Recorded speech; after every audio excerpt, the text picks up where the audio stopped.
Every morning, before the rest of India sees a drop of sunlight, the rays hit a remote corner of the eastern Himalayas. This is Arunachal Pradesh, the land of the rising sun. It is a place where the modern world's frantic pace seems to have stalled at the border. To understand why, you have to look at its position.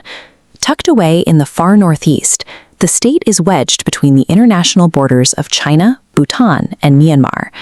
The real isolation, however, comes from the terrain. Rugged, snow-capped peaks shoot up past 20,000 feet, creating a vertical wall that drops into some of the densest tropical rainforests on the planet.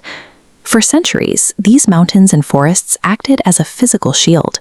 This topography effectively blocked the rapid industrialization and global homogenization that transformed the rest of the continent. This geographic lock created a sanctuary where an ancient balance between people and their environment remains intact, effectively forming Asia's last living museum. Down in the lowlands, Namdapha National Park functions as a massive reservoir for rare biology. In most habitats, large predators require vast separate territories, but the resource density here is so high that multiple apex species, including tigers and clouded leopards, occupy the same forest floor. Deep within the canopy, the forest provides a home for specialized and rare creatures, like the elusive red panda. Above the forest floor, the great hornbill serves as the region's avian icon, its presence drawing researchers and birdwatchers from across the globe to this specific frontier. The sheer density of this wilderness acts as a protective layer, shielding these sensitive species from the external pressures that have caused their numbers to drop elsewhere. This same isolation allowed 26 major tribes to develop distinct cultures that are largely disconnected from the outside world. In the Zero Valley, the Apatani people have built a settlement entirely encased by forested mountains. Here, human survival depends on highly specific adaptations to the land.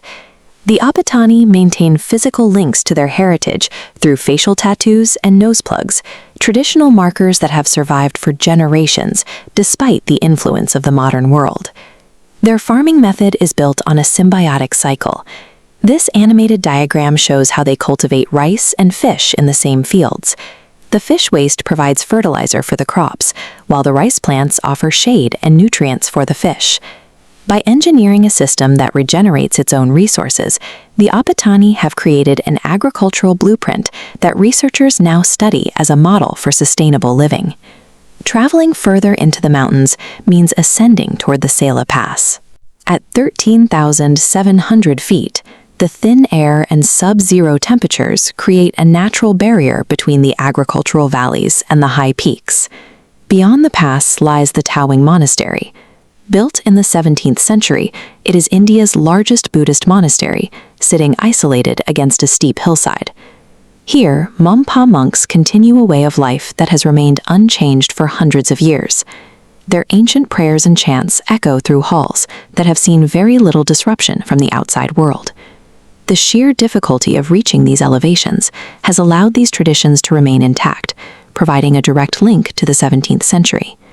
After centuries of relative quiet, the 21st century is finally beginning to penetrate these geographic defenses. Rising global temperatures mean the massive Himalayan glaciers are retreating, visibly shrinking backward into the high mountain valleys. This melt directly impacts the flow of the Siang River, the primary water source for the communities and ecosystems downstream. At the same time, new roads and infrastructure projects are bringing modern development and industrial pressure to villages that were once a week's journey from the nearest city. The balance that took centuries to build is now facing the rapid disruption of a connected global economy. Arunachal Pradesh is currently navigating the tension between protecting its heritage and the desire for modern progress. Younger generations bridge this gap, using modern education and technology while continuing to wear traditional festival clothing and participating in ancient harvest rituals. Despite these changes, the natural landscape remains a powerful influence on the daily life and spirit of the people here. Arunachal Pradesh serves as a test case for humanity. It is a place where we can truly see if modernization is possible without erasing our ancient connection to nature.